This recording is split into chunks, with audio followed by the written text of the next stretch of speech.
Good morning, everybody. Give me it back. Good morning. Thanks so much for being here, and thanks, Leroy, for giving the introduction and announcements. But I will say, today is one of those days that even though we want you to silence your phone, it's a Google kind of day in Scottsdale, so feel free to use your phone for Twitter and Facebook postings, or if you need to Google for something, feel free to do that. Thank you all for being here. This is the Scottsdale Area Chamber's premier economic development event.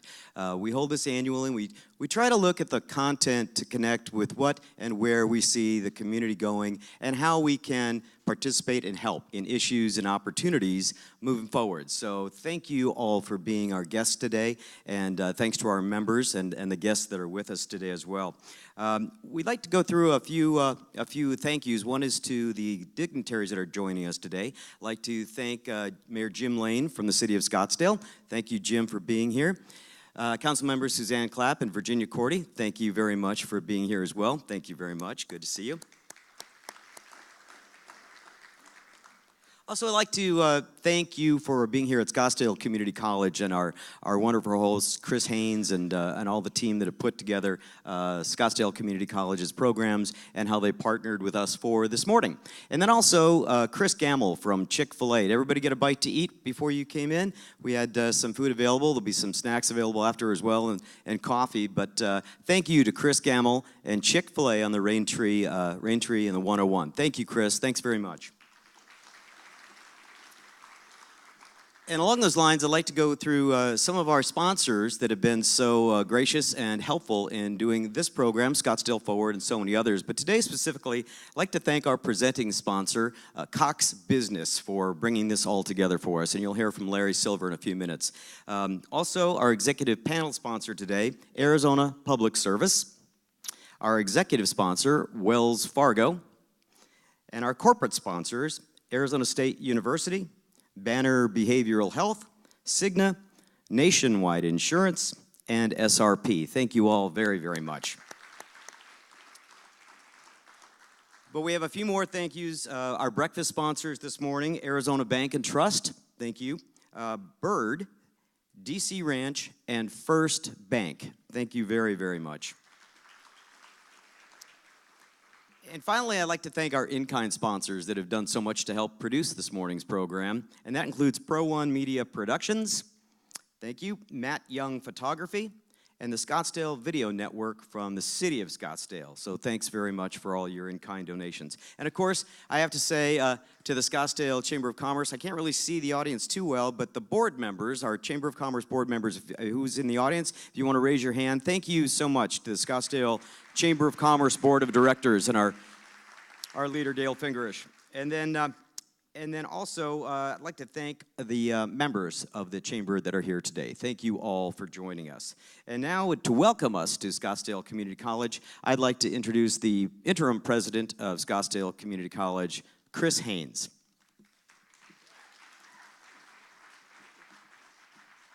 Good morning, everyone. Welcome to the home of the Fighting Artichokes. Just making sure you know that that's what we are. It took me a while to get used to saying that. But I have to say, first of all, thank you so much for being here, and thank you, as we always open any type of meeting here at Scottsdale Community College where community is involved. Thank you to the sovereign nation of Salt River Pima, Maricopa Indian community of the land of which we sit in, and we appreciate them having us here and being partners with them. So I'm excited to be here, and I'm going to tell you this so you feel sorry for me. Today is spring break. It's been spring break all week, right? So some of my staff are here till Wednesday, and I took today off. And they said, well, we need you to come welcome the Scottsdale Forward. And I said, you know what? I still want to do that. I want to come in at 7:30 in the morning on my day off and do this. But really, what I want to just say is the reason I'm so excited to be here and to be part of this, and just even this small piece of it, is because Scottsdale Community College, that is our mantra right now. We want to stay relevant, we want to be impactful, and we want to be innovative. And I told my faculty and staff, if whatever you're doing doesn't match any of those three words, why are we doing it? Right? So for us, we want to be partners in business, we want to grow our workforce programs, and we want to be out in our community letting them know that we want to help you be the economic driver that Scottsdale Community and Scottsdale Community College wants to be. So I want to say thank you for being here. I hope you have a great evening. This is a great place to be able to sit back and listen to some great speakers. and we hope to see you soon. Thanks so much. Have a great day.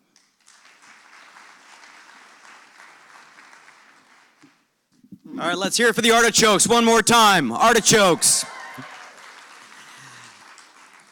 Next up, it's my honor to introduce President Martin Javier from the Salt River Pima Maricopa Indian Community to say a few words to welcome you. President Javier.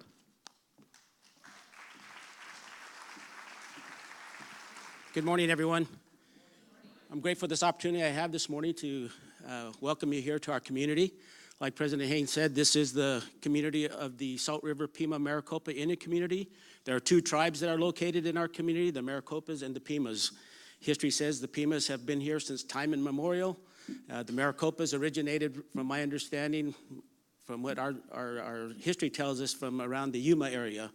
Sometimes in the mid-1800s, they came into this area, and since that time, the Pimas and the Maricopas have lived together.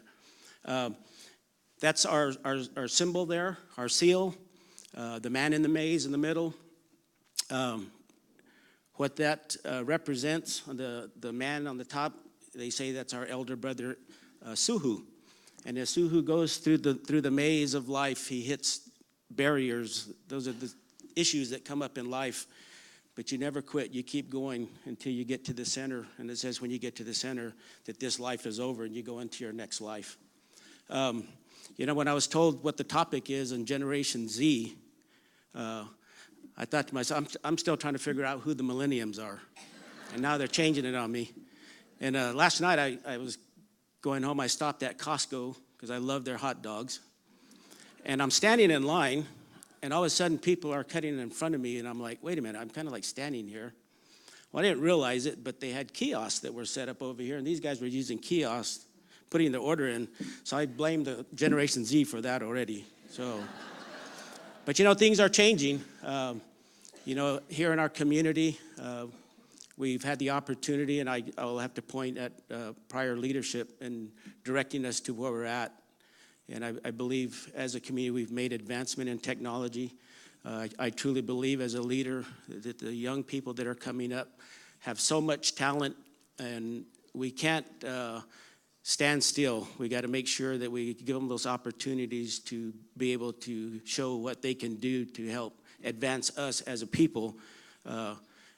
Here in our community, we have 10,700 approximately members. I was looking at the makeup of our community, and about 7,500 of our members are under the age of 40. So we have a really young population of our community, and that's something that we have to prepare for as far as the new generation coming in. I just wanted to also say, last year I had the opportunity, I met a young man in a presentation back in D.C. I believe his name was Palmer Luckey. Anybody know who Palmer Luckey is? Palmer Luckey told everybody that he was the valedictorian of his class, but he was homeschooled, he said. His story is that he actually created the virtual reality glasses in his garage of his home. He sold that, from my understanding, to Facebook. And his story was, and I don't know if it's happening yet, but that somebody could put these goggles on, meaning like a specialist as a doctor across the world, and perform a surgery on the other side of the world wearing glasses like that. That's the future. And it's amazing, because I remember watching the Jetsons and thinking, those little cars, they're coming. They're coming. The world's changing. Events that happen change the world, and it's going to continue to happen. So we got to be prepared, and I just wanted to welcome all of you here to our community, and have a great day. Thank you.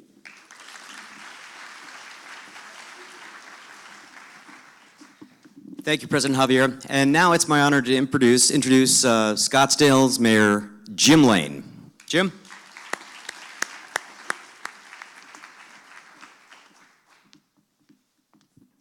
Good morning, everyone. It's certainly always nice to be here for another edition of Scottsdale Forward. And of course, the Chamber's efforts in this regard is something that's entirely consistent with what Scottsdale's all about, and that is technology and innovation. And frankly, being able to get ahead of it a little bit. As quick moving as it is, the program today is going to exemplify exactly that, and that's getting ahead of it. I'm hardly ready for what's been going past us, but what's behind us.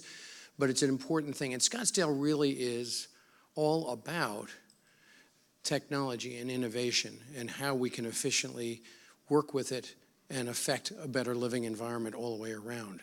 But that takes some management, takes some foresight, and getting ahead of just exactly what's going to be needed. You know, some of my time has been spent really working with the governor and for the state's workforce council. We spent some time thinking about what the next generation, frankly, the present generation that's with us right now, but nevertheless the next generation as we move forward, and how that work environment is going to affect their lives, how it's going to affect our economy, and how it's going to affect particularly our state, and in our case, certainly our city. So with our collaborative efforts in the Cure Corridor, with the bioscience and biotechnical areas, those are things that we continue to think about. With our partnership with ASU Foundation, with the ASU's Scottsdale location of the SkySong Technology and Innovation Center. And just a couple of days ago, with ASU's Smart City Cloud Innovation Center opening up. This is something that's going to impact all of our municipal governments in a collaborative and working environment with AWE, which is Amazon's connection with how we apply technology in an effective way moving forward. And of course, our city staff is involved in it too. So these are all things that are really just hand in glove with the chamber, with our business community, with our regional efforts in the state, that this kind of information is important for all of us. And so I'm really glad to be here, honored to be here, and to be able to just take a couple minutes to welcome you here. And frankly, if there are Scottsdalians in the room, which I presume there are, I want to just measure one other item that I think is vitally important for all of you to consider. And that's that we just raised up in the ranks of the happiest city in the country. We're now rated 9. We were previously rated 13. So any of you are Scottsdalians that are continuing to maintain a higher level of happiness, you have contributed to that. So thank you so very much for being here, for that accomplishment as well, and let's keep it up and going forward. Thanks very much.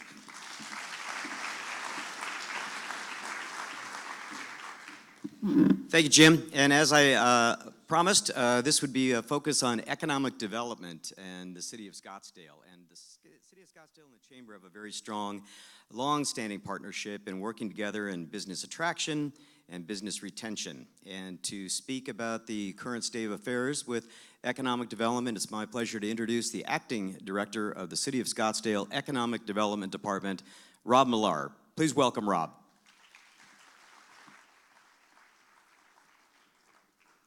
Good morning. No, it's a great morning. Can I get better than that? Better than Mark Stanton got. Good morning. Good morning. All right. It's a great day to be in Scottsdale. Even when it's raining and windy, it's a great day in Scottsdale. And if anybody has a bad day in Scottsdale, I'll give you my card. If you can let us know what happened, we'll try and fix that for you. So that's not something we tolerate. Appreciate the time being here today. I do not think I'm a Generation Z, and I asked Jamie, how would I know? And he said, you're wearing a tie. So I apparently am not a Generation Z. I would like to thank the Chamber for the opportunity to be a part of this great event. The Chamber is an amazing partner, and we couldn't do what we do so well without their partnership and their support. I would also like to recognize the role that our key economic development partners play, the Greater Phoenix Economic Council and the Arizona Commerce Authority, as well as our utility partners, APS and SRP. Economic development is a team sport, and we are very fortunate in Scottsdale to have some all-stars next to us. So thank you very much for their support. Before I share with you some exciting economic development areas we've been focusing on the past year, I thought it would be important and relative to open up the hood a little bit and take a look at the engine that drives our efforts. In Scottsdale, we are extremely fortunate to have a City Council adopted economic development strategic plan, 5-year plan. This plan was adopted in February of 2015, and along with the ongoing collaboration of the City Council and support of the City Council and the City Manager, this plan drives our efforts on a daily basis. In the world of economic development, if you do not have a strategic plan that is well supported by your community, you're likely not to have success. So we're very fortunate in that area. And Scottsdale's plan identifies 6 strategic goals, actions, and measurable results. I thought in order to truly convey the depth of this plan, I should go through the plan in its entirety this morning. But my mentor and good friend, Mr. Mark Stanton, said I don't have enough time and that I can only focus on the most important and critical elements. So I'm going to focus on that and make sure that we talk about this issue, and we can tie it back to the strategic plan as we go back, and if I have more time at the end, if they don't give me the hook. In 2015, it was determined that Scottsdale had some defining factors moving forward. And those factors were the threats and weaknesses. And the threats were attracting and retaining talent and the lack of young talent. Before I address these areas, I would like to take a trip back in time. If anybody is motion sickness, has that, or claustrophobic, is anybody? No? No? While 2015 wasn't that long ago, the conversation of talent really began around the Great Recession. Most experts would agree that's when things started to explode in terms of technology. And if you're like me, I can barely remember last week, let alone 10 years ago. So we've got this custom-made time machine. If you're all okay, we're going to jump in and take a little trip back so we can get a little perspective. We ready to go? All right. The iPad, if you can believe it, has only been in our lives since 2010. I have no idea how we babysat our kids and entertained them before the iPad. Snapchat was launched in the summer of 2011, although it was called Pictaboo for the first month. And I can't remember life before being able to put a filter on a picture, but apparently there was a time before that. And Spotify was launched in 2008. Prior to that, we lived in barbaric times, and we had to do painstaking downloads of music that took hours. Yep, this was our life before Spotify. We had to carry a separate device. Does anybody remember that? It was horrible times, horrible times. And finally, our last stop in our time machine, not so distant past, about 10 to 11 years ago, we had these really fun and easily foldable devices that we used to get around. Now with GPS, these are relics and they're collector's items, thank goodness.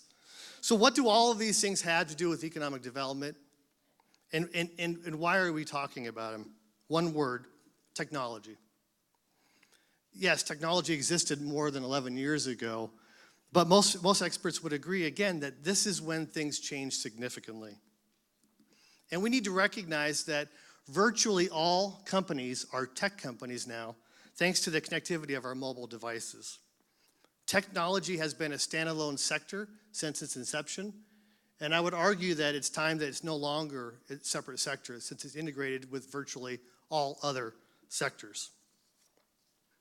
To illustrate this point, this tractor, I call it a tractor, it's called a massive harvester. This is a John Deere. John Deere is a tech company. Taking pictures of the grain and making decisions in real time, the grain, as the grain is being sucked into the machine, the process is instantaneous and in real time, a process that normally took weeks and considerable expense and risk. So the question is, were we ready for this tech explosion in 2010? About that time, we had 900,000 software developers in the US. Last year, we had 1.3 million, and conservatively, that number is expected to go up 20% in the next 2 years. And I say conservatively because I don't think we know how much that's going to explode. In the olden days, again, 10 years ago, company decisions were based on factors that were related to real estate, the ability to acquire real estate, the cost of that real estate, cost of operations, taxes, and quality of life. While each of these are still key decisions and factors that companies will evaluate, they will not evaluate them if they cannot be assured that they have access to the talent they need. They simply will not even look at your community if they don't have the talent check mark on the box. Although I'm highlighting technology, this is an area that is affecting every one of our industries. Traditionally, economic development is attraction, retention, and expansion, but it's built on a stool and a footing of foundation. of talent. Remember our 5-year strategic plan and the defined threats and weaknesses of attracting talent and the lack of young talent? This year in 2019, just 4 years after our plan was adopted, Scottsdale was named the #1 city in the country to get a job. The report from Wallet Hub attributed high quality wages, quality benefits, and cost of living, just to name a few of the 30 key performance indicators. And this just in, yesterday we were named the happiest city in Arizona and the 9th happiest city in the country. If that doesn't make you happy, I don't know what does. Having a plan to attract employers with high quality wages has been one of the key to Scottsdale's successes. The economic development team has also invested in tools like True Jobs, a job platform that provides Scottsdale employers to post their positions. We have seen over 5,000 jobs with 62 employers posting an average of 400 jobs available each and every month. We have also recently launched a new campaign and website, Scottsdale.jobs, remember that, Scottsdale.jobs, to further elevate Scottsdale as the place to gain employment. And we are using technology such as geofencing so we can target our messages using technology in and outside of our market. There are many, many factors that contribute to attracting talent to our community. I'm proud of Scottsdale's achievements in the area of talent attraction. Look forward to continued positive growth. In the world of economic development, things don't stop evolving, and neither should we. Aside from our positive momentum and talent attraction, we have seen some other positive impacts I would like to highlight. Since adoption of the plan in 2015, we have seen $32.5 million in that's direct to the city of Scottsdale, of economic impact. We've seen 4,400 new jobs and 415 business outreach visits conducted. This translates into $273 million in capital investment in our community. And this year's numbers are shaping up to be just as positive. The Q2 to date numbers are just a little over $8.5 million in direct economic impact to the city of Scottsdale, over 1,200 jobs and 37 site visits conducted. This has also been a year of some notable programs and projects. Nationwide purchased 123 acres of state land for a mixed-use project that will include their new Southwest Regional Office. This investment by Nationwide results in the retention of over 1,200 jobs with the growth opportunity up to 3,000 jobs. This project is expected to generate over $24 million in direct revenue to the city over 20 years. We are honored that Nationwide chose Scottsdale to stay and to grow. The Scottsdale Airport built a new state-of-the-art terminal and additional hangar space to accommodate new growth. And the Cure Corridor, led by Mayor Lane, now in its 7th year, continues to be a catalyst for healthcare innovation and collaboration. And Old Town is poised for continued mixed-use redevelopment opportunities in the area of hotels and Class A office.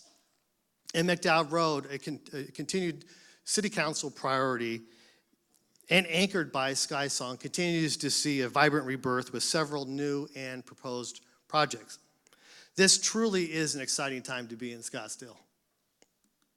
With an eye on the future, your Scottsdale Economic Development team remains committed to education, business retention, and attraction efforts in an ever-evolving forms to ensure our community remains a top choice for business development strength and growth.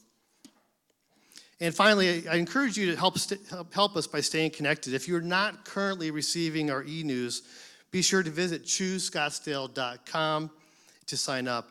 And if you're looking for employees or looking for employment, text Scottsdale Jobs to 22828. And be sure to follow us on social media where you can follow our activities and watch many of our events live. If you hear of a company that needs assistance, or if you're aware of a business opportunity, please let us know. Thank you tremendously for your time for this morning and for choosing Scottsdale.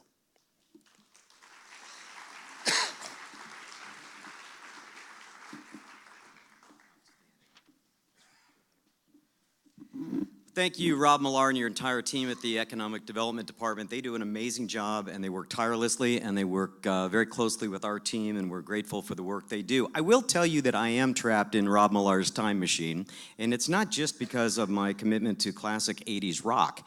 It also has to do that, I think my wife may be in the audience, and she can attest to this. It's not far from, I can actually take you to where I keep the 8-track player. In the garage. So just in case we decide to go back to that, I got one on standby.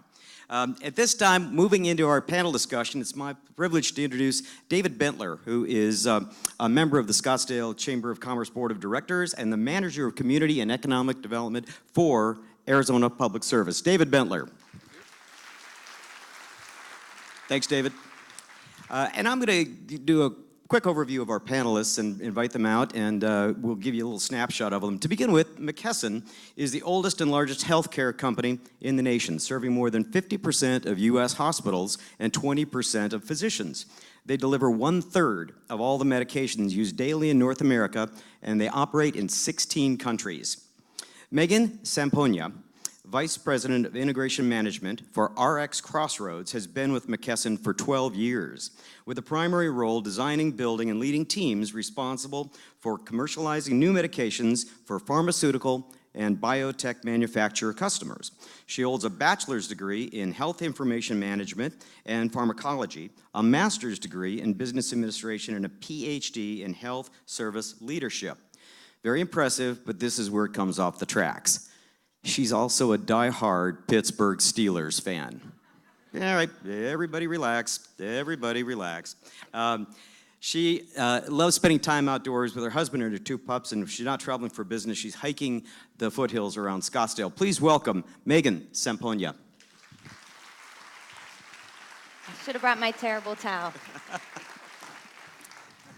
The Excess and Surplus E&S specialty unit of Nationwide Insurance generates approximately $3 billion of high-risk property casualty insurance and employs nearly 1,800 associates in Arizona. And as you heard, Rob described, they're expanding their presence in Scottsdale, and we're very excited about that.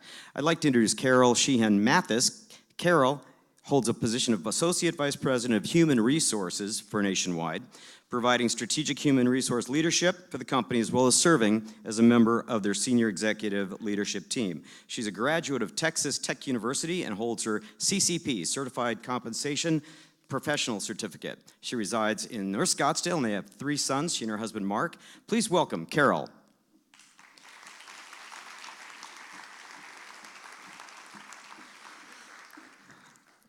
Zillow Group is the leading real estate and rental marketplace dedicated to empowering consumers with data, inspiration, and knowledge around the place that they call home, and connecting them with the best local professionals who can help them. Josh Swift, joining us today, is Senior Vice President of Acquisitions and Operations for the Home Division.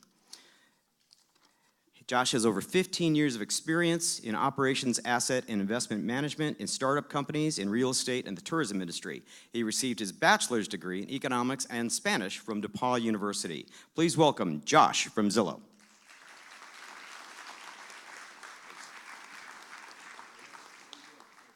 All right, David, take it away. All right, thanks, Mark. Hey, it's really a pleasure to be here with this amazing panel here. Wow, we've got some amazing folks from companies that are so important to Scottsdale, McKesson, Nationwide, Zillow. We appreciate you guys being here, so we're real excited to do this. Before we jump into that, I just want to mention the audience is going to get a chance again to be a part of this panel. We tried this last year and had a few technical difficulties, but we're going to do it this time. So you saw menti.com is what we're going to do on your browser. So I know the voice of God mentioned that earlier today. So menti.com is what we're going to do. And when you hear this bell, yes, it's working. When you hear this bell, that means that we'll be doing an audience participation question. So, but let's just jump right in here with the panel. The first question is just going to an easy one. It's just going to say, spend a minute to tell us a little bit about your company and how many employees you have in the area. Great. Well, I'll get started. Thanks for having me here today.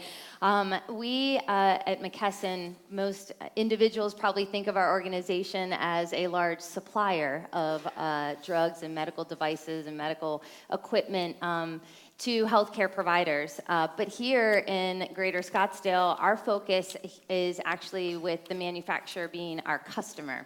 And what we do is help them navigate through getting their drugs approved by the FDA. We predominantly work with chronically ill patients, so these are high-dollar injectable and infusible drugs that patients oftentimes have a difficult time affording and are on for the rest of their lives. We provide patient services to those patients that get on therapy with these manufacturer programs. Oftentimes, we're helping them offset their copay that can be quite high. And then we also have an opportunity to qualify them for even free product to the extent they are unable to work, don't have insurance, and other things like that. These are philanthropic programs that that pharmaceutical manufacturers and biotech companies actually support. They're very focused on ensuring patients get access to their medications, and we here have a large contact center as well as a technology arm that helps ensure that these patients are able to get access to those products. Currently, we have over 2,000, roughly 2,200 employees here in the Valley. I was moved here from Pittsburgh about a decade ago and had approximately 235 employees at that time. It's been a wild ride for the last 10 years, almost taking that times 10, getting to this point. And we're in the process of opening another location, another building here in Greater Scottsdale that will house another 400 to potentially 800 employees before the end of this calendar year. We appreciate that. Carol. Thank you. Thanks for including us. Nationwide is a strong company. We like to think of it as not just, though, a strong and stable and large company, but also a company with a really big heart. So while from time to time people will associate strong and stable with stodgy because of it being insurance, I mean, it's a quick way to make sure no one talks to you on a flight is to say you work for an insurance company. But in fact, Nationwide, which is 32,000 employees approximately, has about 1,800 here in the Valley, and about 1,100 of those individuals, the group I support, the excess and surplus. We like to think of ourselves as the sexy side of the insurance business, so a bit of a Lloyd's of London for the domestic market. And as mentioned, we are growing here in Arizona, very proud of that. And very proud of the fact that the history is long and deep here in Arizona, and we're excited to continue that. Fantastic. Josh. Yeah, well, thanks, David, for having me. Appreciate the time, the opportunity to get to speak to everybody here. So I think everybody's probably familiar with Zillow and historically what we've done. We've been around for about 14 years. It was founded in 2005 up in Seattle, and that's where our corporate headquarters is based. More recently, we've been really focusing the business around how can we go further down the transaction funnel, as we call it internally, centering around the home. Consumer expectations are changing, and our old business model, or our current business model of connecting consumers with agents is still very active, still very profitable, but we're looking at how we can enhance upon that and do different things to meet consumer demands in this changing environment. We've done a few things there. We bought a mortgage company last year and are starting to integrate that into our platform. We've done a lot of things on the rental side of the business, so if you're a landlord or a potential tenant, you can now leverage Zillow's platform to screen residents, to do a bunch of different things to manage your properties. Not a lot of people know all about this, but you'll see us start to market a lot of this year. What we're doing here in the Valley is what we call the Homes Division, or Zillow Offers. And this is a service where we're connecting sellers, we're serving sellers to help them sell their homes. And we're doing that through giving them a cash offer that really frees them up to what they really want to be as a buyer. They're focused on buying their next house, so we give them a cash offer that nets them the same amount of cash they'd get in their pocket. Had they gone the traditional route, they can pick a closing date with us, free up to go buy their next house. So we're basing that, the Homes Division here in Phoenix. And I started a year ago at Zillow. I've been in the Valley for 15 years. And we decided that we wanted to be here in the Phoenix metropolitan area. We're currently well over 100 employees here in Scottsdale. We just moved in Monday to the Galleria building. Before that, we were downtown kind of patching it together, hiring a bunch of people every day. We have over 500 people on the platform in under a year. We started with 40 when I first started a year ago. And those are spread across the country, and Scottsdale is going to be huge, the big operational hub for this new venture for Zillow. We expect to have hundreds of employees over here. So I feel like I'm where you were, Megan, just a handful of years ago. Yep, and you're now in the building we vacated. That's so right. it's just the next generation. Hey, that's good. Space. You're welcome. Well, Josh, we're going to stay with you. Why did Zillow choose to open their Zillow Offers headquarters in Scottsdale? Why did you decide Scottsdale? Well, I like to think it's because of me. Well, yeah, it probably was. No, we knew that we wanted to be in the Phoenix area because of the robust real estate environment here, the ability to innovate and test things in a favorable business climate. When we were looking, office space is very important to us. We don't take that lightly. We really think about what types of employees are we trying to attract. What are the needs that we're trying to meet from your work-life balance there? And when you look around the Valley, there's not a whole lot of options, in my opinion, that really meet kind of all the check boxes that we were trying to check. We were looking at walkability, proximity to amenities, restaurants, hotels, and just a lively scene where people could feel part of their community. And so that's how we actually ended up in Old Town Scottsdale at the Galleria building. It's been an amazing space for us, and we're really enjoying it. 3 days in, but it's been good so far. And I think probably because of Rob Millar was the big reason, too, the Economic Development Director here. That's right. So, yes. Absolutely. Yes, absolutely. Okay. Good. Well, Carol, Nationwide, we know Nationwide is on our side. Exactly. Because I've heard that before. You're also on Scottsdale's side because you have a big operation in Scottsdale, and you outgrew it, and you chose to go find some land, and we're short of land in Scottsdale, but you made it happen with state land in North Scottsdale. So tell us, why was it so important for you to stay in Scottsdale?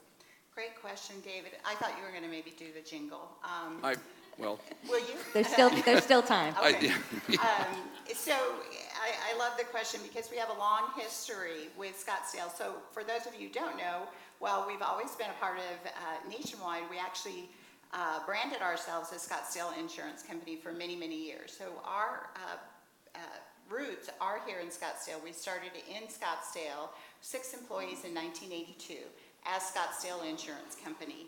And so obviously the name itself is very near and dear to us, and it's just part of our heritage and DNA. And so we're very committed to the community. We, our customers, our employees associate very much with the city of Scottsdale, and it's been a terrific partnership. So when we recognized that we needed more space, you're right, David, it's a little bit of a challenge to find enough property to build and expand, and as said earlier, we did want a large amount of acreage to be able to do the mixed use development, but again, it goes back to some of the things Josh was saying. This is an outstanding environment for the knowledge workers that we need. Our business is very dependent on specialized expertise.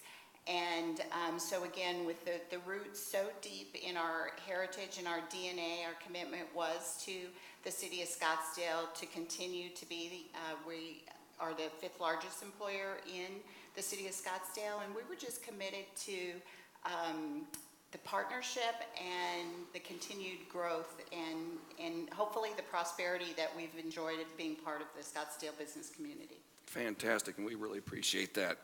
Great. Megan, McKesson had a building in Scottsdale. You still have some folks there in Scottsdale. Yes. But you decided to stay in the Scottsdale area, went across into the reservation across the street, basically. So what was the reason that you decided you need to stay in the greater Scottsdale area? I think 2 reasons. Definitely stability and accessibility. Our clients and our manufacturers, because we're treating patients that have need access to life and death medications. We need to be in an environment where, we are not dealing with inclement weather, although I stand corrected because we actually did have some recently. But just, being in an area where our employees can easily get to work. Our operations start at 4 and 5 a.m. in the morning, and in many instances go till 8 and 9 p.m. at night, so that we're covering all time zones with access. So wanting to make sure we were in an area where we could still stay those stable operations, as well as just make it easy for us to recruit across the valley and be in an area where, whether you're north, south, east, or west of Scottsdale, employees want to come to an environment like that. And then accessibility for our clients. It's a great place to host a lot of our manufacturers. A lot of them have their national conferences out here. We encourage them to have their sales events out here so that they can be tied to their contact center and their service offering at the same time. So we've also been able to host a lot of things here because Scottsdale is such a wonderful place for our customers to visit as well. Great, and you're close to the Diamondback Spring Training? We are, All right. Yes. Well, we're just so happy that all of you are here. That was perfect timing. Good job. The bell rings, so it's time for the audience participation part of this. So pull out your phones if you would. This is always the challenge. Menti.com, put that in your browser if you can. And we'll see what the question pops up for you here. All right, I'm working on mine. All right, is it working out there? Oh, it is. It's already popping. Okay, the question is, what do you see as the biggest challenge for economic development in Scottsdale? Of course, land, lack of workforce retention, Class A office space, or other. So the numbers are popping here. Looks like lack of workforce is winning. And we'll just give it about 10 more seconds to get some more answers in there. I think it's becoming clear. So lack of workforce could be the challenge. And to the panel, that is a challenge nationwide. That's just not in Scottsdale, that's everywhere. But I wonder if you have any, is that kind of what you were thinking as well? Workforce might be the difficulty? Yeah, I know when I looked at this question, we are hiring a wide variety of resources, everyone from being able to handle inbound patient calls, navigating our provider population and physicians, so folks with customer service, general experience, but also on any spectrum of healthcare, but also technology has become a big part of our makeup and our needs to be able to develop new technology in this digitalized world. Right. And so, because we're looking at such a wide variety of roles, certainly the workforce access can be challenging. Sure, good. I do see land made a big comeback there, and of course, Carol, that was your issue of land, and you guys found a way to make that happen. So right, exactly. Great partnership with the city of Scottsdale and many officials. So I think it's just about being tenacious and entering into it as a long-term partner, not a short-term type of situation, and it'll come together. Great. We're going to talk about workforce in a little bit here, but Megan, you brought up digitalization, which I can't even say, but we are in a digital world now. So, and I'm going to start with you, Megan, but I'm going to ask the rest of the gang here. While digitalization is certainly changing the manner in which organizations are needing to engage their employee populations, how would you describe the advancement of digitalization impacting the lines of business or industries your organizations are in? Thank you. I would say our stakeholders are probably a few, then I've mentioned them. I think our patients that we serve are expecting to be more consumers of their health care. We all are that, I think, in this day and age. So the ability for them to enroll in a manufacturer program by the touch of a button, or be within, have the ability to be within an app and get real-time information about whether their drug is going to be covered or not, is really important. On our physician side, we support them, and they're expecting, real-time transactions to help support overcoming prior authorizations and making sure they can submit data from their electronic medical record should there be a medical necessity need in order to get access to these drugs. So, it's become really important for us to come up with ways to be within the workflow of our provider and patient population. And then when it comes to our manufacturers who actually pay us for these services, they want data. They certainly want to know when patients are getting access, how long they're staying on their medications. All of that data informs their research, their development, and the continued growth of their organizations as well. So that's really where we're trying to bring all of those together in the services we provide and make it easier for our employees to actually serve those patients and providers quickly. Perfect. Carol, you have any thoughts on that? In the property casualty world, technology, digitalization, you're right, David, that's a hard word, is having a very disruptive impact in many ways. So if you think about self-driving cars and smart homes and how that can impact an insurance company as well as artificial intelligence. For us, it's also a lot about the disruption that's coming through predictive analytics and the ability that a very small group of people with a startup can suddenly have the power to crunch a lot of information. So on the one hand, it's exciting. As Megan said, it allows us to put some amazing tools into our employees' hands. So in this quest for the best talent, we're able to support a lot of alternative work situations, meaning you don't necessarily have to be in a brick and mortar building because we can connect you from almost anywhere. So it's this fascinating Pandora's box of double-edged sword, but it's clearly still unfolding in front of us. So I can't wait for the keynote speaker because it's certainly right now very disruptive and exciting in our industry. Perfect. Yep. Josh. Yeah, and I would add on to what Megan and Carol said. I mean, we view it as consumer expectations are changing. We're living in an on-demand economy. You want to click a button and have food show up at your doorstep. You want to click a button and have movies stream into your living room. Click a button and have a car show up. Yep. So people are expecting ease, an easy interface, and to make magic happen when you click that button. And what's been interesting to us is that hasn't really translated into the real estate world. We're still operating in a similar process that's been the same process for decades.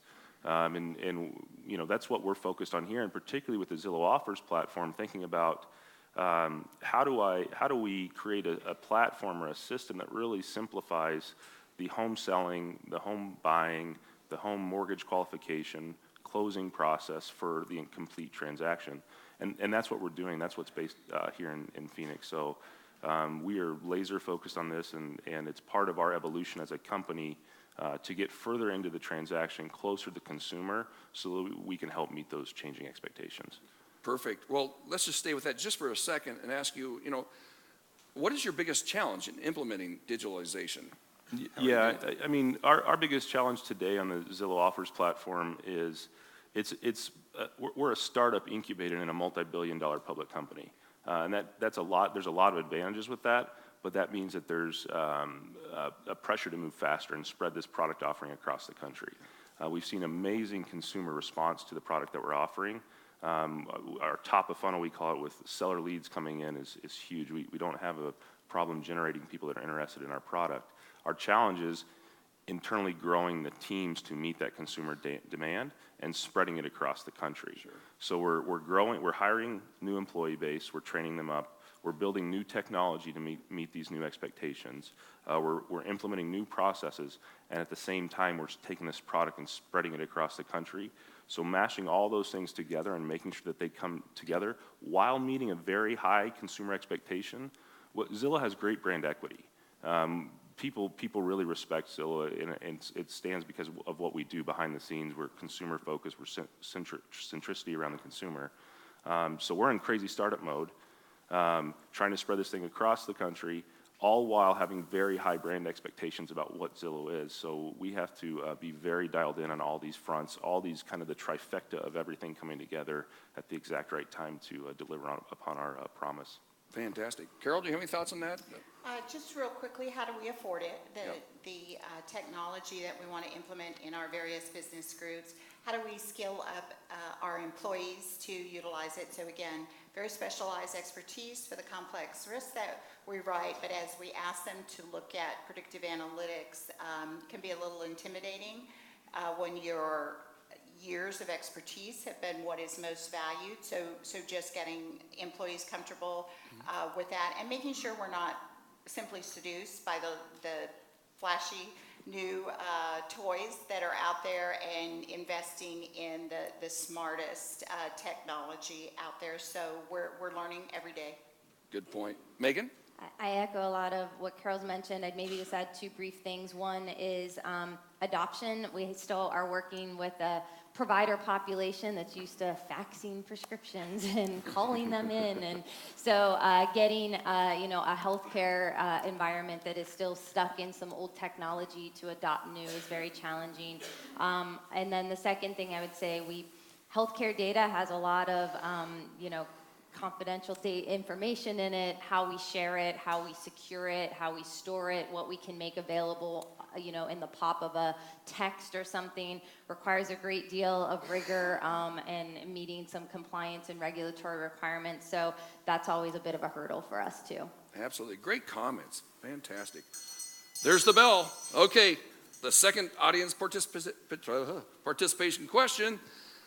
This is from our keynote speaker. He's asking the next two questions are for him so that he's going to use them in his presentation. There it is. Robots and automation will take all of our jobs in 10 years, 20 years, or 50 years. Well, it looks like 50 years is winning. It's changing as we speak. You guys are getting good with that phone. Yeah.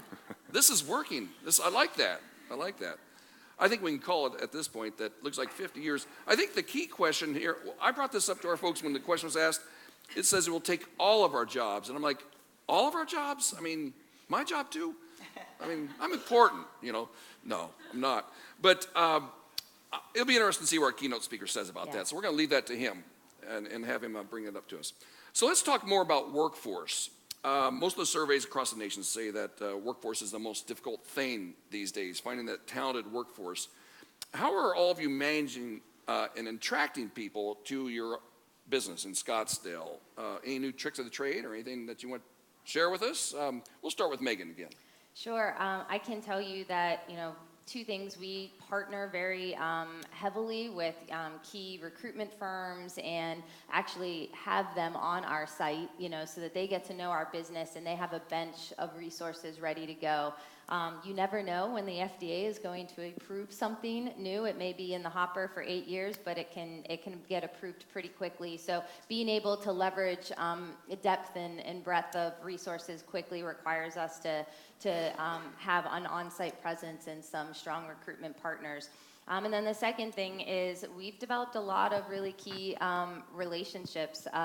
Recently, in the last, since 2015, we've been working closely with one of the corporate sponsors, and that of ASU, and having an internship program with students from their School of Engineering as well as their School of Business, and being able to onboard some resources as part of an internship, and then being able to offer them full-time employment or part-time employment as they're going through school or post-graduation, which has been a fantastic program that we hope to continue to grow. Perfect. Carol?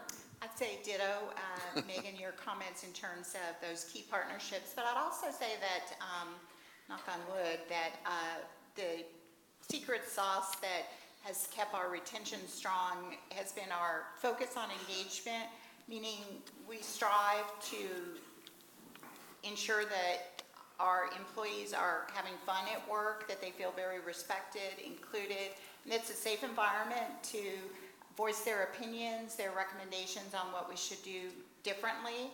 And then the additional component of that is our workforce is very committed to giving back to the community. So that is a place that we put our time and our money, meaning employees can earn paid time off.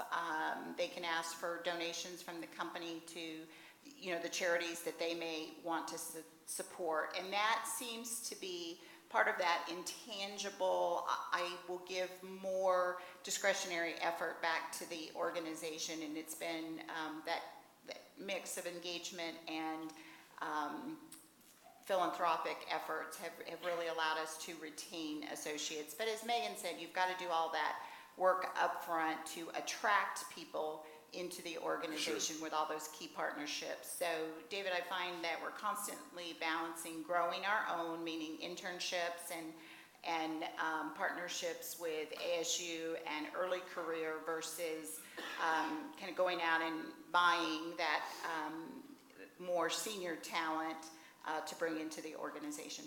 Fantastic. Josh? Yeah, and I agree on the partnerships. I mean, we have an incredible internal recruiting team that we built and has been able to help find top talent for us, and the partnerships have been key in that. We partner with ASU, we partner with a lot of military veteran organizations. We have a lot of great jobs for veterans. The reality of our situation is that it has not been hard for us to attract talent. This is the first time that Zillow, a major tech company, is getting into the physical buying and selling and renovating of homes. So when you have a group like Zillow come into an operating or an acquisition space, people want to get involved, and we have a lot of momentum there. So I mean, when we post job openings, we get hundreds of applications in the first week, and we actually have to pull them down because of the demand. So we're in a fortunate position where I think we have a big competitive advantages because we're taking that technology into a different world. But the partnerships and the recruiting have been a critical component of that. Well, that's a great story. Some of you talked about this already, but what about retention of employees then? You attract them, but how do you retain them? And you did talk a little bit about that, but like, do you have ping pong tables in your office somewhere? I mean, do you guys want to talk about that just a little bit? I can just briefly say, because we have so many shifts and, 1,000+ employees, giving them some amenities, yes, definitely in the facility. We have a state-of-the-art gym, a fantastic catering service, and a cafeteria that we didn't actually have when we were in our previous facility. And then because we also have a large range, as I've mentioned, of types of roles, we have like professional leadership development programs where employees can actually choose to mentor or apply for another role in the organization and get to do that role part-time so that we kind of keep our bench strong and we allow our individuals to grow. We have a very strong tenure in the organization. And so people, love that they have a great deal of opportunity. So our ability to attract them to another role within the organization itself is fun because there's a lot of different things for them to do. Super. Carol, any more thoughts? Just a couple things in addition to engagement and philanthropic outreach. We like to think that we pay attention to the table stakes, meaning our rewards package. So we're an organization that maintains a pension. Which is getting more and more rare these days. So in addition to our 401k, we do have a pension plan and an array of other benefits like tuition reimbursement and paid time away from the office, those kind of things. But we also have very low cost, fun things. Our cornhole tournaments are a big draw. People love to beat the company president in cornhole tournaments. And, that's neat. And the fact that everyone knows that Nationwide is a values-based organization and that every day everyone's going to come in and operate with integrity. And the last thing that I give full credit to all of our people leaders on is they do a lot of what we call stay interviews. They're very, very simple, but just asking people, particularly our high performers, why do you stay? Because it becomes a very individualized conversation, and you were touching on that, Megan, different things for different folks. And it's just asking them, what makes you stay? Why do you, we assume high performers could go, apply to Josh's company or go to McKesson. And we ask him, what keeps you here? And we try and leverage that, whether through customized training, personalized training and development, but just get really clear on what these individuals prize and value. Okay, great. Josh? Yeah, Thoughts on that? I know we're running out of time, so I'll be quick. But I think, the holistic benefits and compensation package is a component of it. The office space and creating a fun environment, hosting fun activities, those are all great things as well, too. In fact, we're going to a Giants game on Friday, taking the Scottsdale trolley from our office to the game, so that'll be fun for us. But, we really look at it as, like, who are you as a company and what do you stand for? What are your core values? What are your leadership principles?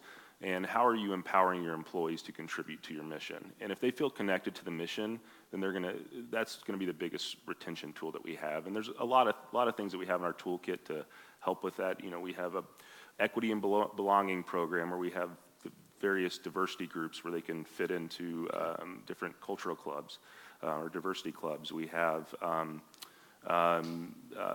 programs that are focused on learning and development, and you can learn anything if you want. If you are an estimator in the Zillow Offers program, you can learn how to code in your free time if you want to do Fantastic. that. And so we're promoting internal growth. People don't want to be stagnant. They want to be connected to the company's mission and know that they're creating value and are contributing to that. So we really spend a lot of time focusing on just our core values of who we are as a company, and that helps take care of the retention piece for us. Appreciate that. I'd like to get that there's the bell. We'd like to get that last question up there real quick. I know we just ran out of time, so we're going to get that audience participation question because I know our keynote speaker wants to use this. And, of course, the question is about broadband. And I'm interested to see what the real answer here is. I see that the audience is looking at, it's changing a lot. Going back to 30%. It looks like it's a mix there, but we're gonna leave this information for the keynote speaker. So we're out of time, but please help me thank this fantastic panel and their companies for being here in Scottsdale. Thank you so much. Thanks. Good job. Great job. Thanks, David. Thank you very much, David, and our panelists. All very important information. Thank you for APS and McKesson Nationwide and Zillow for participating in the panel. And all the panelists will be available following the presentation to have a cup of coffee. And if you have further questions, we'll begin, and you can ask them after the event. We're going to focus on the keynote presentation now. And I think if you haven't heard about Generation Z before today, I think you'll be paying attention moving forward. It's gotten weekly, daily attention in major publications from the Wall Street Journal to the Today Show. Even this past week, ABC Channel 15 had a substantial segment on what Generation Z means to the future economic development for Arizona. And today you're going to hear about where Generation Z is coming from, where they're going, and how we can try to meet their demands and their expectations. So to introduce our keynote speaker, I'd like to introduce our presenting sponsor, Larry Silver from Cox Business. Larry is a member of the Scottsdale, board member of the Scottsdale Area Chamber of Commerce, and he's the director of mid-sales marketing for Cox Business and a great friend to Scottsdale. Please welcome Larry Silver.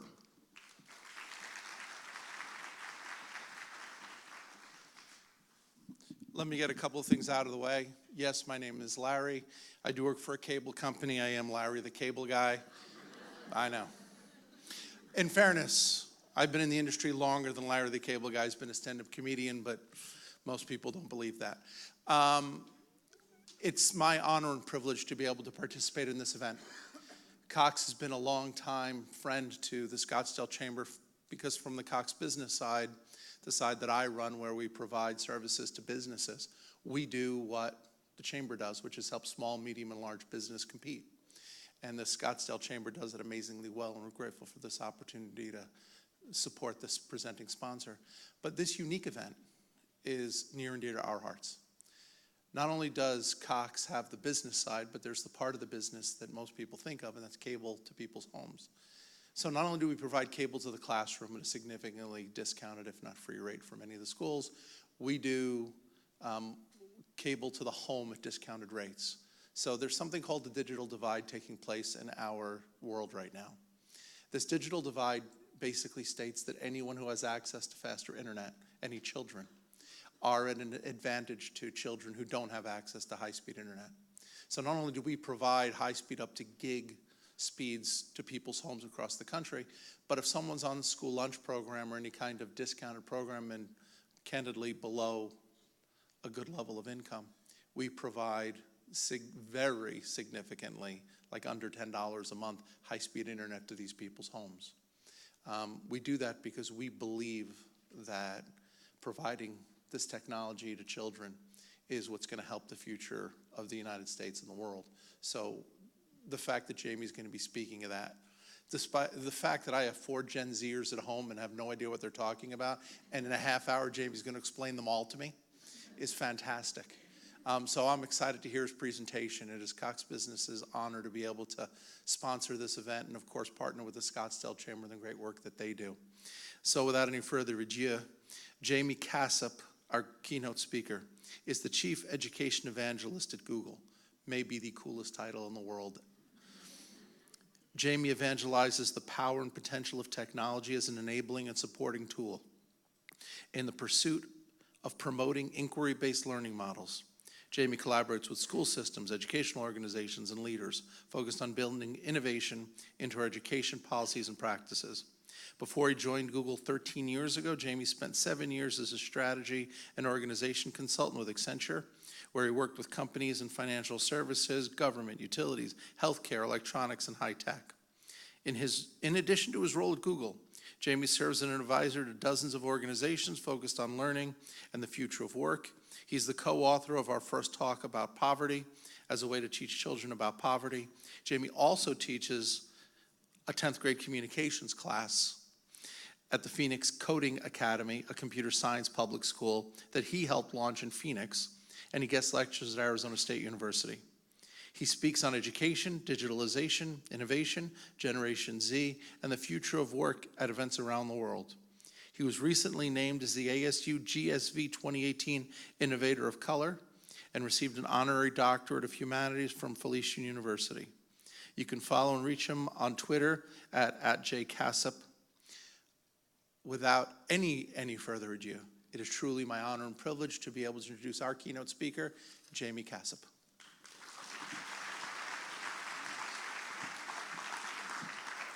All right, good morning, everyone. What an exciting day so far. So I'm really excited to be here. I don't live in Scottsdale, but I live here I live in Phoenix. And part of the reason I live in Phoenix is because I grew up in Hell's Kitchen, New York. Any New Yorkers in the room? Yeah, you're usually louder and more annoying than that. But the old Hell's Kitchen from the 70s and 80s, so I need police helicopters and carjackings around me at all times. That's why I live in Phoenix. Don't tell the mayor of Phoenix I said that. So I'm excited to be here. I want to talk a little bit about who this generation is and what's coming and talk about the future of work. And so I only got 30 minutes, so I want to kind of cover this. I want to start with who I am. Like I said, I live here in Phoenix. And part of the reason that I wanted to come talk to you is because we don't have to be in Northern California to launch new companies. We don't have to be in Palo Alto, that we can do this anywhere, and I'm excited by that. So started here in Phoenix, I helped launch what we called Google Apps for Education into the university space. If those of you might remember Adrian Sena, who was the CIO at Arizona State University, that's me with a thinner stomach and a lot less gray hair.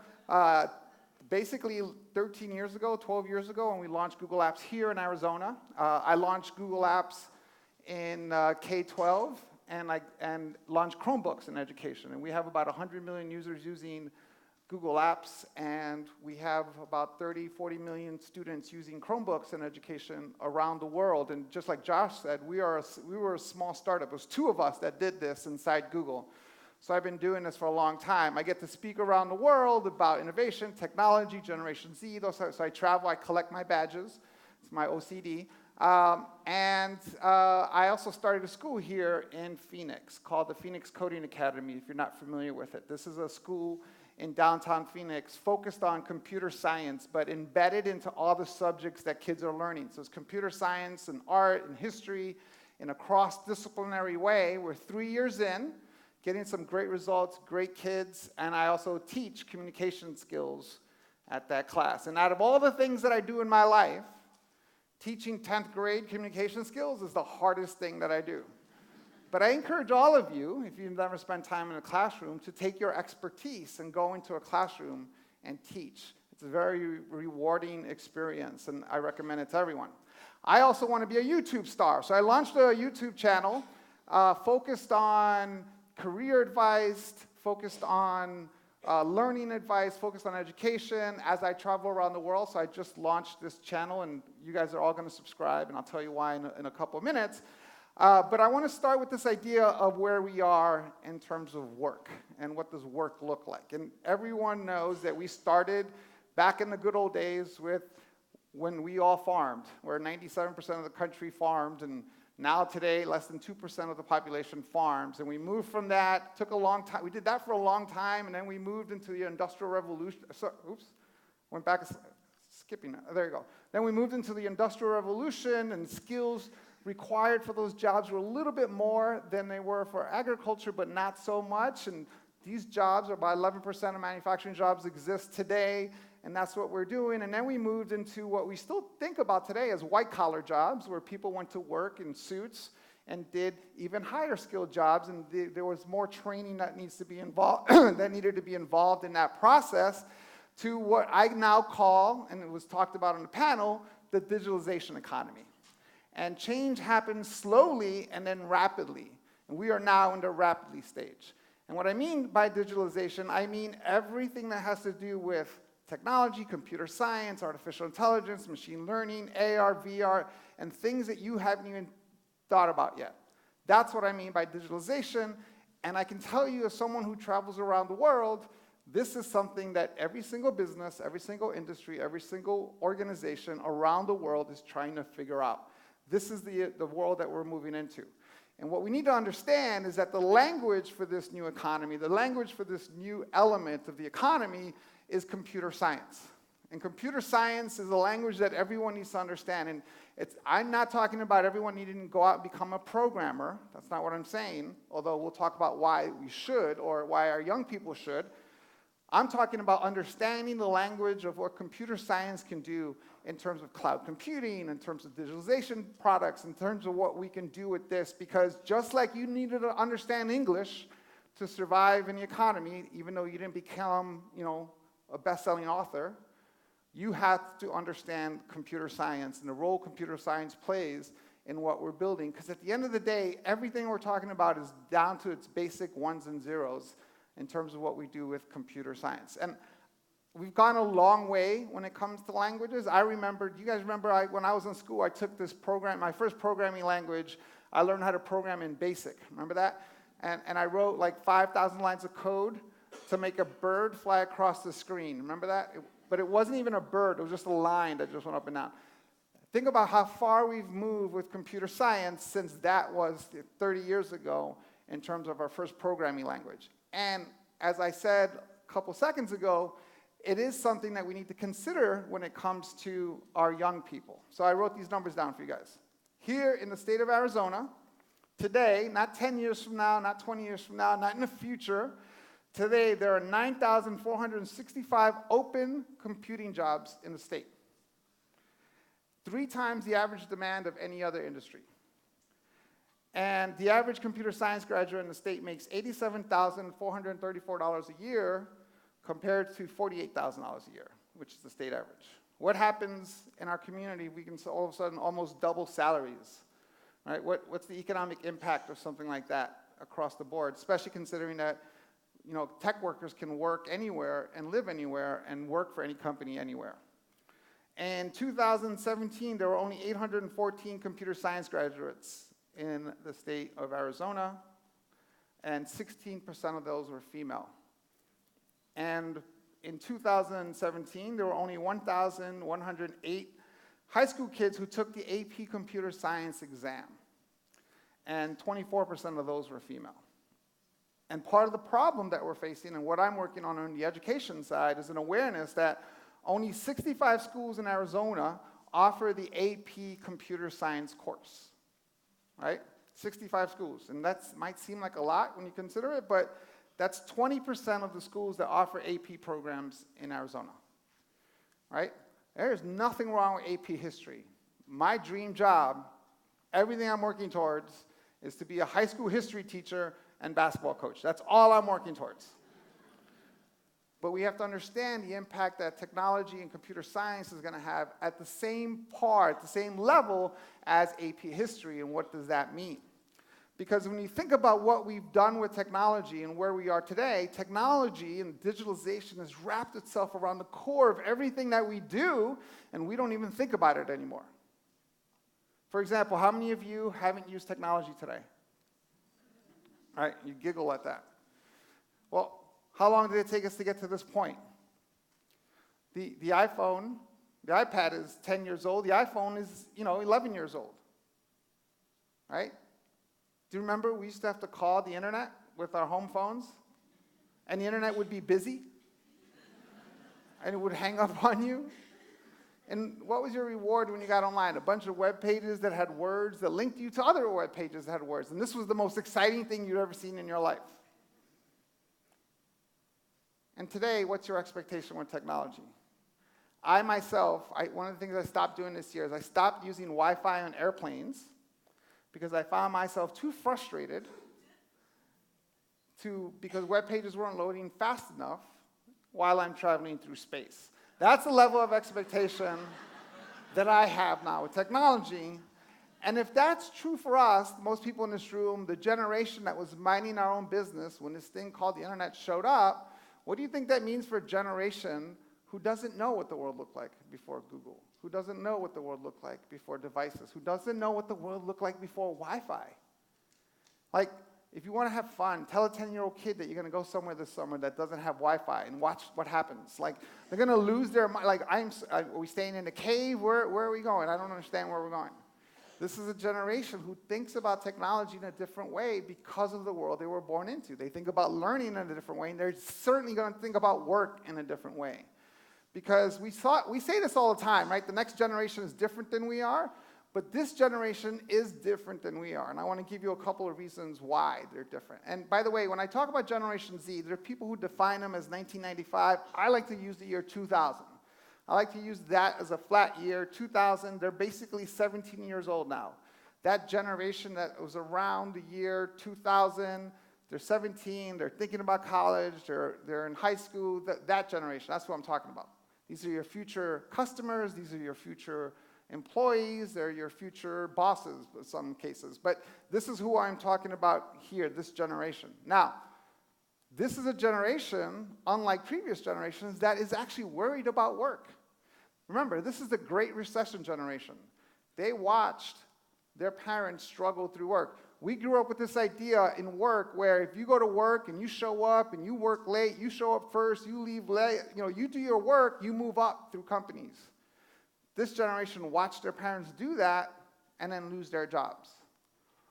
They're the generation that watched their siblings go to college. And again, we grew up with this idea. Just go to college and get your piece of paper. Doesn't matter what you get your degree in, just get your college degree. They watched their brothers and sisters do that and then come home and live in the basement with $200,000 in debt. It's no wonder that 60% of them are worried about work and what work's going to look like.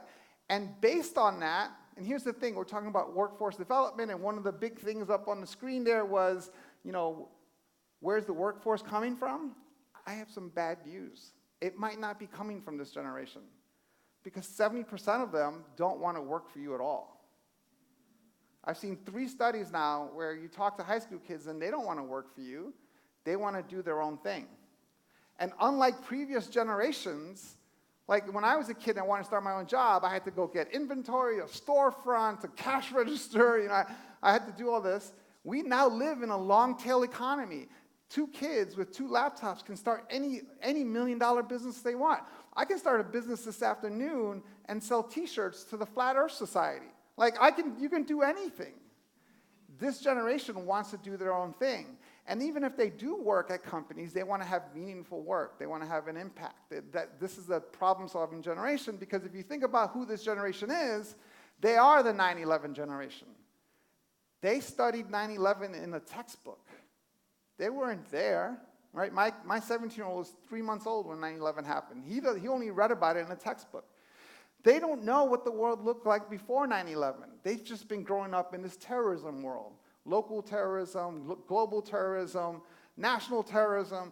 They're the generation that's growing up with gun violence. And they've been doing live shooter drills since they were 5 years old. And watching gun violence in high schools and college and movie theaters and concerts, and they are the climate change generation. 90% of them believe that humans cause climate change, and most of them don't understand how it's not our number one priority and what we're focused on. And so they become the problem-solving generation because they've been dealing with I mean, again, I remember being a kid, remember like sex, drugs, and rock and roll, right? Like, when's the last time you heard something like that?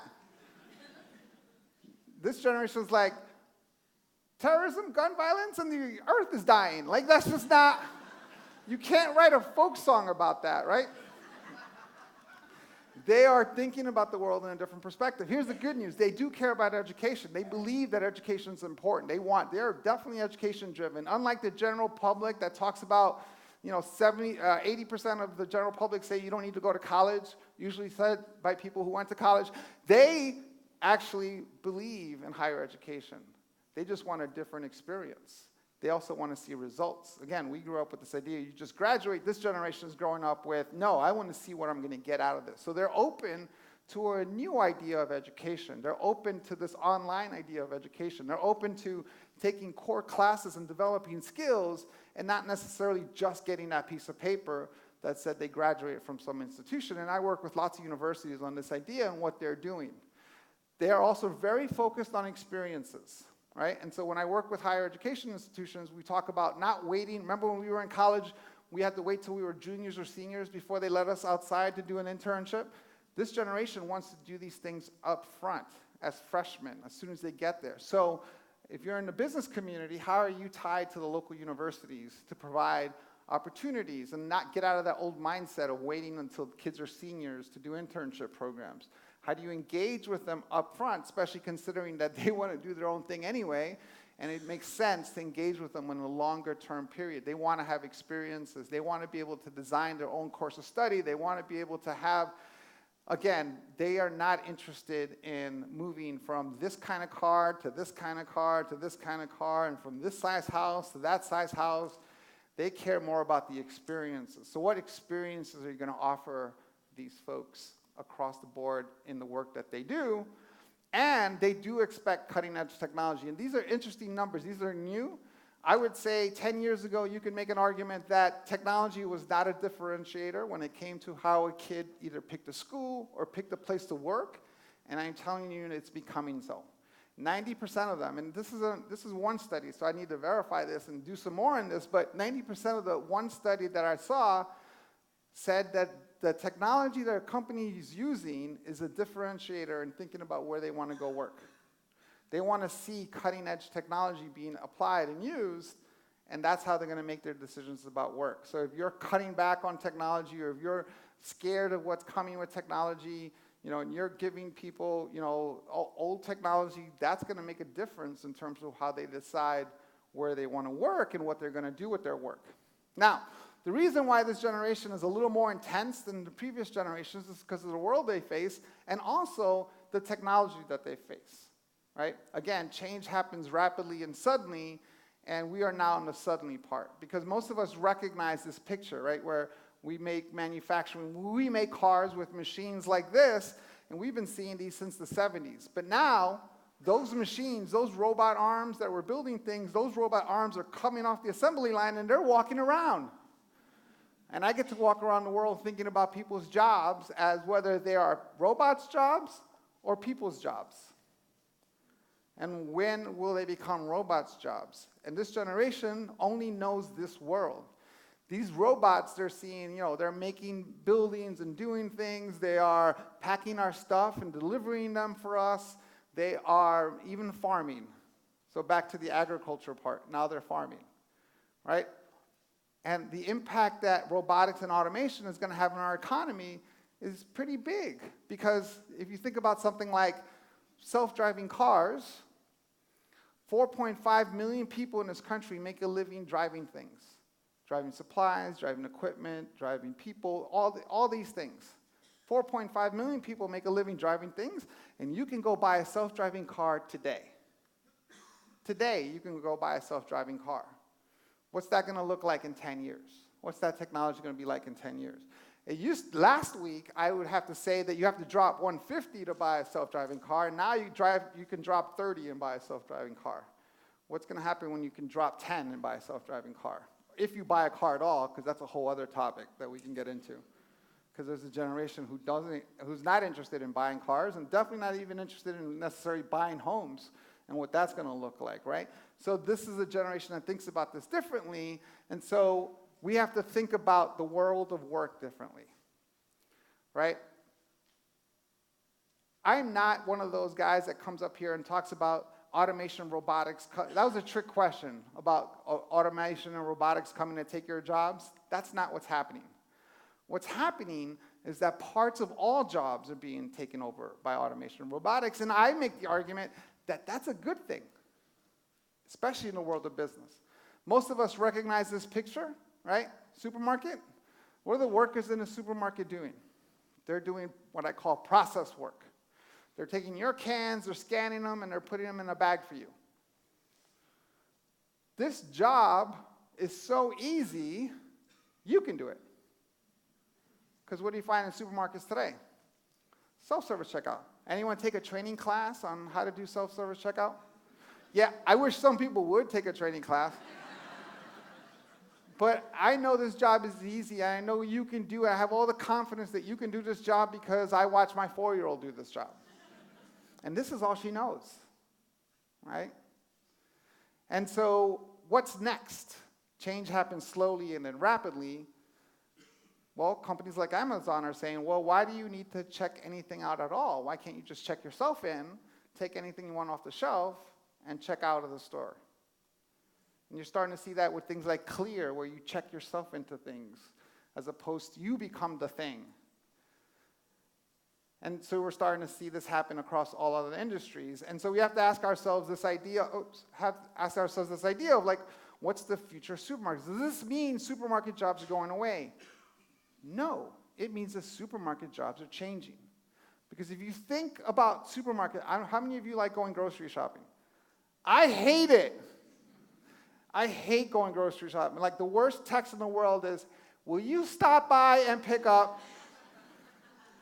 I hate the job. When I was single, I hated it even more than I hate it now, because I was going to the store and buying the same 10 crappy things to make the same 3 crappy dishes that I can make. But now, as a supermarket owner, I don't have to hire process workers. I don't have to hire 20 people to do process work.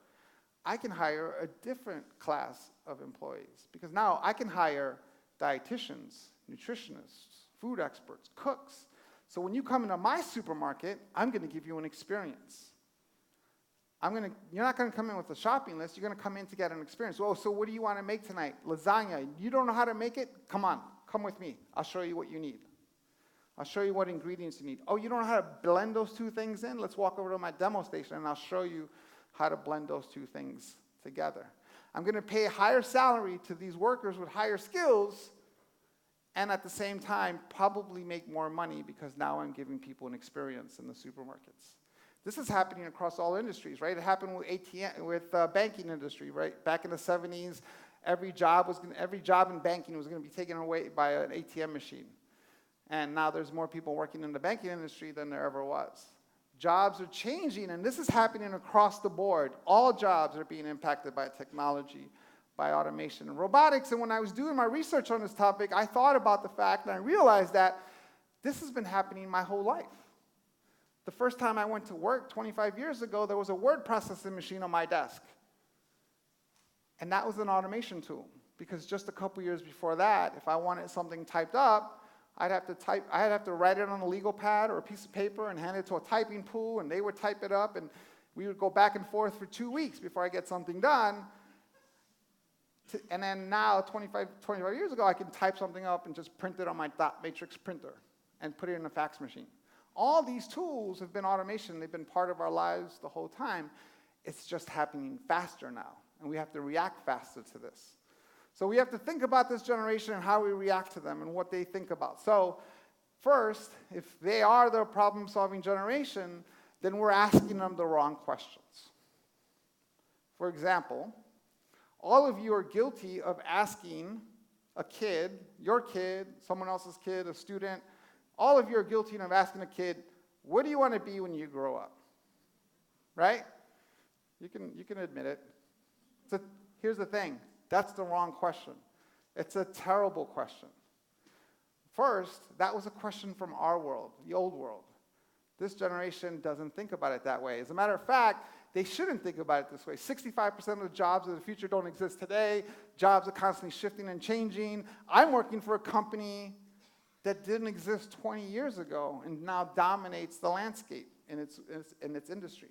What company doesn't exist today that's going to exist in 20 years that you're going to ask a 17-year-old that it's going to work for? It's the wrong question. What we should be asking kids instead is, what problem do you want to solve? What's the problem that spins in your head?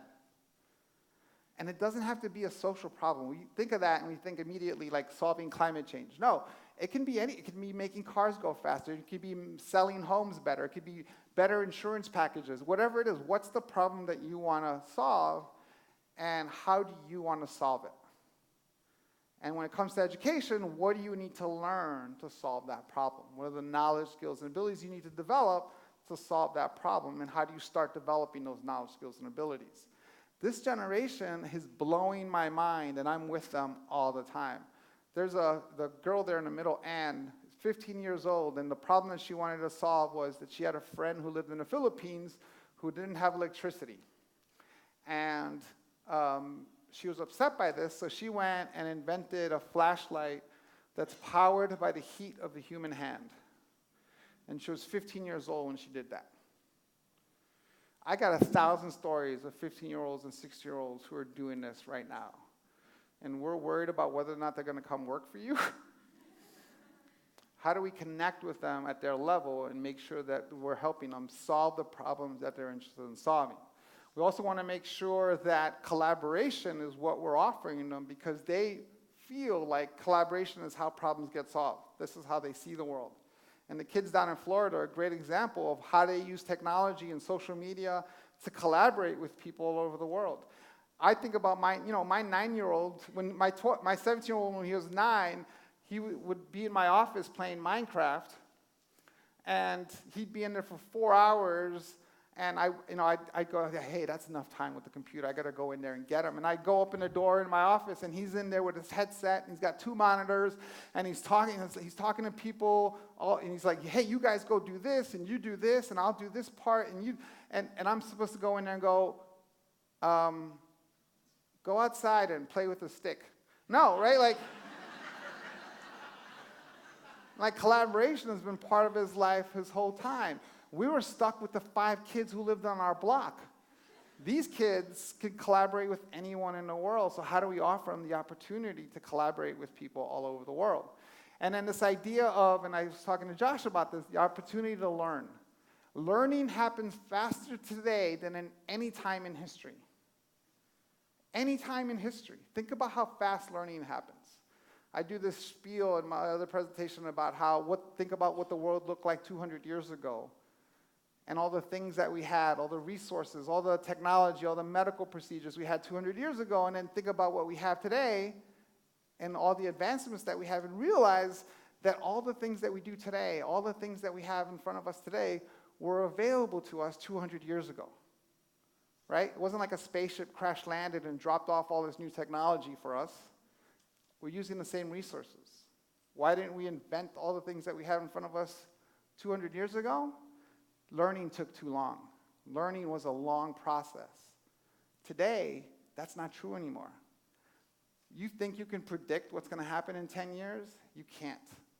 Learning happens so much faster today. 6 months ago, when I decided to launch a YouTube channel, I said to my daughter, who's a video producer, she lives in New York, works at CNN, she makes fake news. She was living in New York, video producer, and I asked her, hey, where do I start? And she said, okay, you're going to shoot film at 1080 and 24 frames per second. If you want to slow-mo some film, you're going to shoot it at 60 frames per second, and you're going to try to keep your ISO at 100. And I said, cool, that's great. What do any of those words mean? And today, I'm shooting my own videos. I'm editing my own videos. I've learned all these things because of what's available online. Learning happens faster today than at any time in history. How do we take advantage of that? Here's the good news. We are just getting started. We are at the very, very beginning of this. In 1995, 1% of the world was online. That's where the question came from. 1% of the world was online. Today, 50% of the world is online, and that number is soft. Because I've been to a lot of these countries that say they had internet access, and they don't have internet access. Not like Cox gives you internet access. Where is he? There you go. All right. Internet access where you can actually get things done is not something that's across the world. So we're at the very beginning of this, 50% of the world. What's the world going to look like when it's 70% or 90%? What are the business models going to be in that world? We're at the very beginning of this. And here's the other thing. We've been here before. To me, this is the most exciting time in history. And I'm jealous of my 17-year-old because he's now in that frame right now. That 17-year-old is a perfect age, Generation Z, to what the world is going to look like and what he's going to be able to do with the ability to learn and the technology that's coming and what's going to happen next. Because, again, I think of only one time that we've been here before in the history of humankind. And that was when electricity was born. And when Thomas Edison had his plant up and running in the late 1880s, he went to business leaders and said, hey, you should switch to electricity. And business leaders like you were sitting there going, that electricity thing, that's a fad. That's not here to stay. He convinced some businesses, and 4% of the businesses actually switched to electricity, and 10 years later, they weren't getting good results. And so all the business leaders that were opposed to electricity were saying, see, I told you it was a fad, it doesn't work. It wasn't until the business leaders changed the way they did things, changed their models where they could take advantage of electricity, that you started seeing the results of electricity. And now we're in the same boat with digitalization. And by the way, that took 50 years. We're in the middle of that right now. It's not the technology that's the innovation. It's what people do with the innovation and how they shift what they're doing. And that's where we are today. How do you shift what you're doing to take advantage of digitalization and what's coming and what you're going to do as opposed to trying to oppose it and not do something about it? So I only got a couple of seconds left, so I want to leave you with this last thought.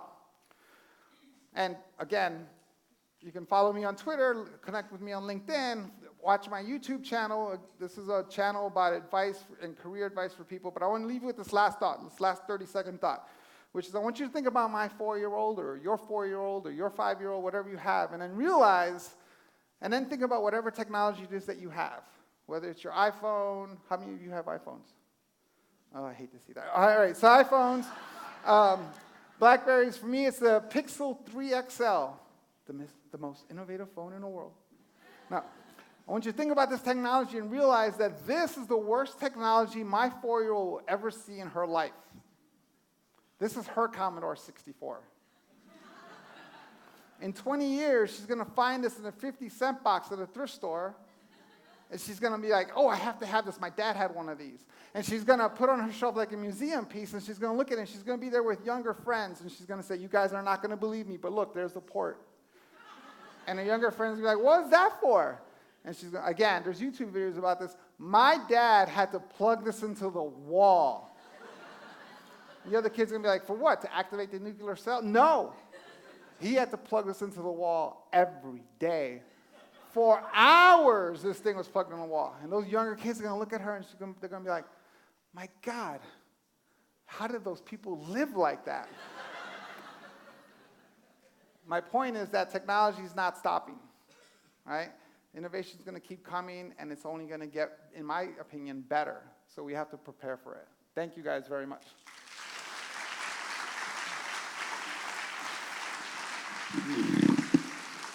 Thank you, Jaime. Thanks very much. I just have to ask, do you think that my 8-track player will go for more than 50 cents? That's what I need to know. I would keep the 8-track player because, I think everything's going to come back in style, right? Like the vinyl's back pretty soon. One day, your kid's going to be walking around with Sony Walkman on, with the tape player on. So hang on to the 8-track. About 40 years from now, it'll be something worth something. Did you hear that, Barb? You hear that, honey? We're going to hold on to that. We have a few minutes for questions. Love to hear from the audience. If you've got questions for Jaime and questions about Generation Z or anything that he brought up today, if anybody has any questions that they'd like to ask Jaime, it's a good time. Jaime, one question to kind of lead off I'd ask is, as business leaders in business, small, large, you've heard from some of the larger stakeholders, what can we do to help prepare ourselves for the coming generation? Yeah, so I think that understanding who this generation is and the things that they care about is a starting point, but also understanding kind of what your business is and what is it that you're set up to do so that you can take this generation in and provide, think of it as a partnership. So one of the things at Google that we noticed was that people were leaving Google and going out and starting their own companies. So what we did is we launched what's called Area 120, where you're like, hey, don't leave, because we're just going to end up buying you for $50 million. So stay here, and build it here, right? And so we give them 6 months to go out and try what their idea is. And we have support and resources. So it's this idea that even the language, right, like the future workforce, right? This idea that there's a future workforce as opposed to your future partners, right? Or the people that you're going to tie into. Because we live in a long tail economy now, and you can create businesses for almost anything. And being able to take that and bring it into your organization as a capability is going to be important. All right, we have to wrap up the questions for Jaime right now, but we are going to have networking afterwards, and Jamie's going to stick around. Jaime Casap, everybody. Thanks, Jaime. Also like to thank our panelists today. Thank you very much, David Bentler and your team. That was outstanding. I'd like to once again thank all of our sponsors, in particular Cox Business and Larry Silver, for supporting Scottsdale Forward and the programming that we do. If you enjoyed this program, and I hope you did, go to scottsdalechamber.com, take a look at the calendar. We've got some great events coming up, and I think this is indicative of the type of programming and content that we're trying to bring to the community and for the business community. Also, I'd like to thank the Scottsdale Forward Planning Committee. The Planning Committee did a great job working overtime to bring together a lot of the details. They did a great job in pulling together the content, and thank them very much. Thanks very much to the program committee. Also, quickly, Scottsdale Chamber staff. I can't see you all in the room, but I know you're here. Scottsdale Chamber staff, thank you all very much for your above and beyond and being here at the crack of dawn to make it all work so well. And in particular, I'd like to invite Renee Higgs and Cherie Valentino to come out. Renee Higgs is the marketing manager for Mayo Clinic, and she is the chair of the Scottsdale Forward Committee. Renee, thank you very much. And Cherie Valentino, vice president of the Scottsdale Area Chamber. Between the two of these individuals leading the team, it was a labor of love, and I want to say thanks again very much. Thank you. And I'm just going to leave you with one question. It's not too late. What problem do you want to solve? Thank you. Have a great day.